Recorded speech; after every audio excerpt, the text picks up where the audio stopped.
Personagens Edges, ou personagens emos, é um estilo que tem feito grande sucesso e tendo diversos fãs, sendo eles desde garotinhos de 13 anos que amam Sasuke Uchiha da vida, mesmo que esse tipo de pessoa deve ser insuportável na vida real, até mesmo os próprios Enzos, que acreditam ser o Light Yagami. Outro estilo de personagem que tem feito muito sucesso são personagens maus sem nenhum motivo. Suas atrocidades não têm nenhum esclarecimento, eles só são maus e sim, e sei lá, isso deve ter ficado famoso por causa de The Boys.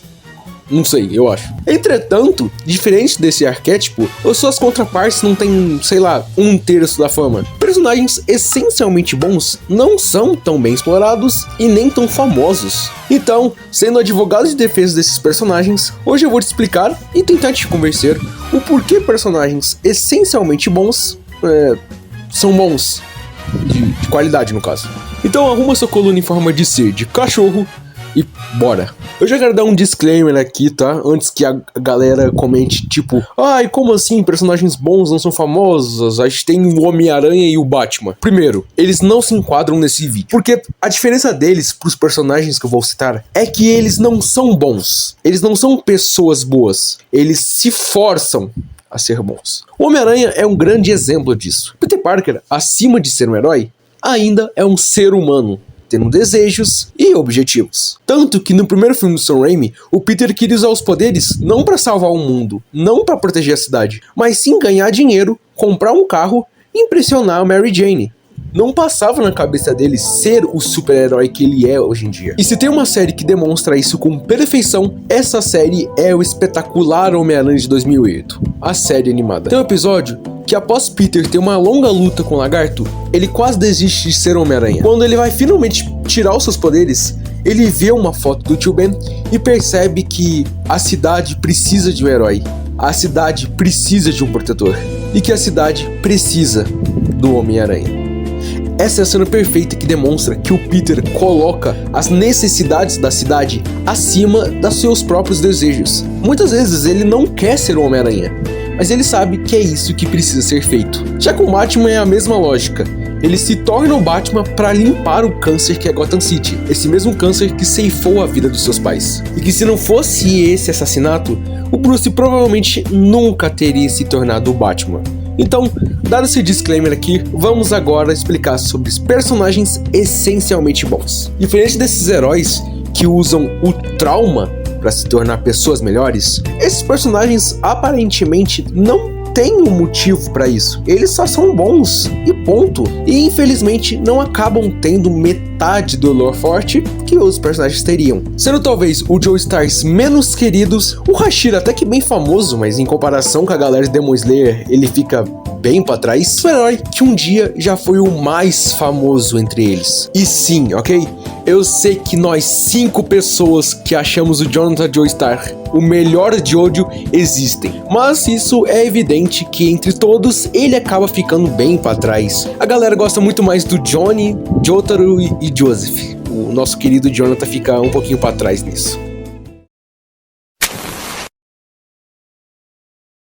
Phantom Blood. Apesar dessa parte não ser a mais memorável ou a mais bem escrita pelo Araki, temos que admitir que é aqui que nós encontramos o melhor Jojo. E eu escolhi justamente Jonathan Joestars para demonstrar um tabu que a comunidade cria sobre ele e explicar também sobre personagens essencialmente bons. Ser bom não significa ser bobo. Não significa que você não sabe o que é o certo e o que é errado. Grande parte da comunidade pinta o Jonathan como se ele fosse apenas um cara grandão e bonzinho, como se fosse um ursinho carinhoso. Uma visão totalmente deturpada do Jonathan em si. Jojo, apesar de ser um cara bom e de boa alma, sempre distinguiu o que é certo e o que é errado. É demonstrado desde a luta para proteger Irina no começo da obra, até mesmo contra a última luta que teve contra seu irmão Jill. Jonathan sempre soube a diferença e agia conforme acreditava ser certo. Assistindo a parte 1, é muito perceptível que até um certo momento das ações de Jill, Jonathan nunca revidou ao seu irmão por justamente acreditar que poderia melhorar nesses fatos. O Jill era melhor na etiqueta, bastava o Jonathan aprender a ter melhores modos. O Jill venceu numa luta do boxe, mesmo trapaceando. Talvez Jill lutasse desde criança. Então, basta Jonathan treinar mais para superar o seu irmão. A única vez que Jonathan revidou e bateu de frente contra Jill, pelo menos quando criança, quando forçadamente Jill acabou beijando a Irina. E consequentemente sendo o primeiro beijo dela. O que na época que se passa Phantom Blood é muito simbólico, sabe? É como se meio que a pessoa que você beijasse teria que ser casada. É por isso que a reação dela, após ter recebido esse beijo, é limpar a própria boca. Porque ela não amava o Jill, ela amava o Jonathan. Isso é a gota d'água do Jonathan. O que, né, sejamos sinceros, sei lá, é mais do que justo pra qualquer pessoa. É justamente porque isso não tem relação entre Jill e Jonathan. O Jill nessa parte lembra muito o Venom do Homem-Aranha. Aquela questão de que se ele quer destruir a pessoa, no caso, o Jill, pro Jonathan, ele ataca relações, elos e amizades, não atacando o Jonathan em si, porque ele viu que não tinha efeito. Então, sendo abençoado que ele vai lá e queima o cachorro do Jonathan, envenena o pai do Jonathan e beija a Irina. Olha que ser humano mais amigável. Mas, né, como tudo tem um preço, o Jonathan vai lá e dá uma surra no Jill, cara. Oh, essa cena aqui é linda, tá? É linda. Depois dessa surra muito bem dada, eles ficam amigos? Na verdade, isso é tudo um plano do Jill, né? Que novidade. Mas, depois desse time skip legal aqui de um episódio, a pergunta que fica é: como que dois irmãos, aparentemente bens, se tornam inimigos mortais? É uma única, uma pequena, uma curta frase que faz Jonathan finalmente entender seu irmão e fazer sua ficha cair por completo. Jojo, as habilidades de todos os seres humanos são limitadas. A não ser que você seja mais do que um humano. Não estou entendendo o que quer dizer. Eu estou deixando de ser humano, Jojo! Vou transcender a minha humanidade! Está com a máscara de pedra. Cuidado! Atire nele! Foi após este momento que Jonathan Joestars enfim tinha entendido. O seu irmão, que agora era uma tremenda aberração, não pertencia mais a esse mundo. Jonathan acreditava que Jill poderia se tornar uma pessoa melhor justamente por ser humano, por ter humanidade. Mas como o vampiro disse com as suas próprias palavras, aquilo não era mais humano. E Jonathan tinha entendido as consequências desse ato. Então, juntando toda a sua bravura e não tendo certeza das dimensões dos poderes de seu irmão, Jonathan decide se sacrificar em prol de seu pai, em prol do Danny, da Irina e de todo mundo.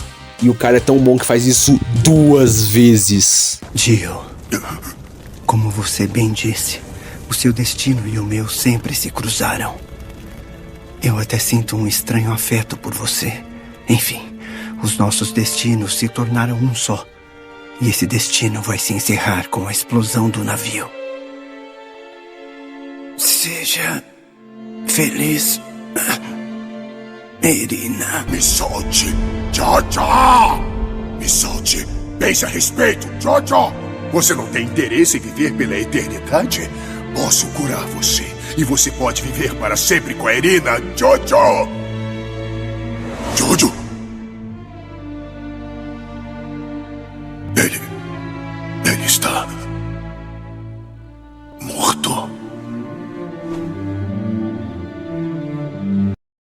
O sacrifício próprio em prol de pessoas que amamos é, sem dúvidas, uma das ações mais bonitas e admiráveis pelos homens. E se tem apenas um personagem fictício que representa perfeitamente este ato, este personagem é, sem dúvidas, Kyojiro Rengoku, o Hashira das Chamas de Demon Slayer. Ou eu poderia falar só Hashira das Chamas, né? Hashiras, acho que todo mundo sabe de onde que vem essa palavra. Vacilei agora.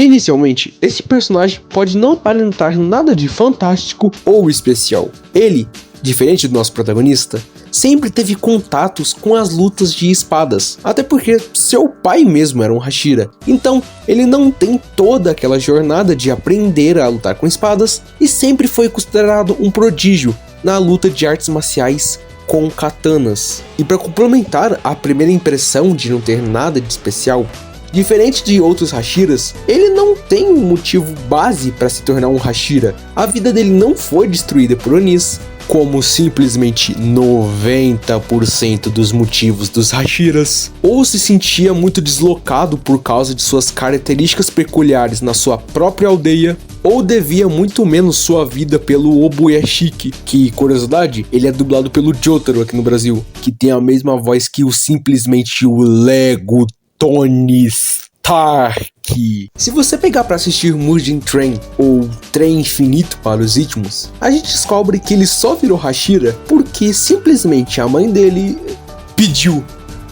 E esse motivo que para muitos, e para mim no início, é extremamente ridículo, faz ele se tornar simplesmente o melhor Hashira. O simples fato de aparentemente ele não ter uma motivação, que é a sua própria motivação. Ele não é Hashira por fama, dinheiro ou simplesmente honrar o legado do seu pai. Não, ele é Hashira por justamente defender os indefesos, por simplesmente fazer o bem. E ele segue tanto suas motivações que vai mesmo contra o próprio pai, que não queria que ele fosse Hashira, por justamente temer que um fatídico dia, o seu filho não voltasse mais. A nossa visita... Calado! Não tô nem aí. Sai daqui! Mas a mensagem do Kyojuro... Não vale nada. Deve ser só ele fazendo as últimas reclamações de mim. Eu já sei. Então agora me deixe em paz. Como o senhor quiser. Por favor, eu quero que se cuide.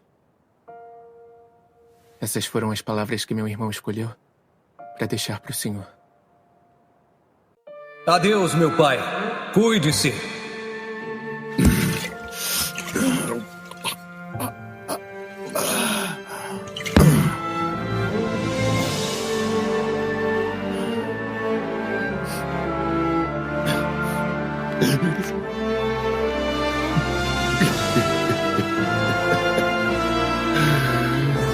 Kyojuro.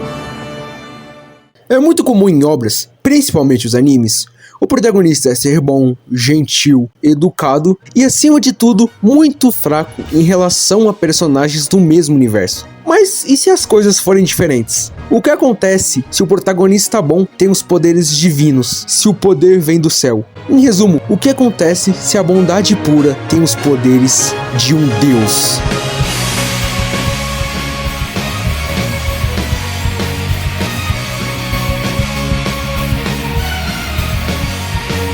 Nós temos simplesmente o Superman. Eu acho que eu não preciso apresentar quem é esse cara de cuequinha e capa vermelha, não é? Ele por muito tempo foi o herói mais famoso, não só nos quadrinhos, como animações, filmes e etc. Ele é o auge e a bondade pura e perfeita. Ele não mata, ele não vinga, ele é bom. Entretanto, de tempo pra cá, o arquétipo dele mesmo tem crescido muito, o tal do Superman mal. Personagens que têm poderes como o do Superman, porém que são mais realistas, de acordo com muitas pessoas dizem, o que eu acho tremendo exagero. Esse tipo de personagem, a galera comenta que são o Superman mais realista possível, fazendo atrocidades, destruindo pessoas, devastando cidades, enfim. Vendo os crescimentos desses personagens, uma pergunta surge ao meio povo. Será que a filosofia do Superman é impossível? Será que as ideias do Homem de Aço é datadas? Será que o próprio Superman é ultrapassado? Não. Muito pelo contrário, os ideais deste grande personagem servem e, acima de tudo, são necessários até os dias de hoje. E se você é aquelas pessoas que acham isso besteira ou extremamente ridículas, eu convido todos vocês a assistirem uma belíssima animação chamada Superman vs a Elite. Essa animação é muito boa porque, primeiro, ela abrange qualquer tipo de fã do Superman, sejam 10 fãs antigos que gostam do Superman desde as animações da Liga da Justiça, ou até mesmo fãs novos que assistiram e amaram um filme de James Gunn.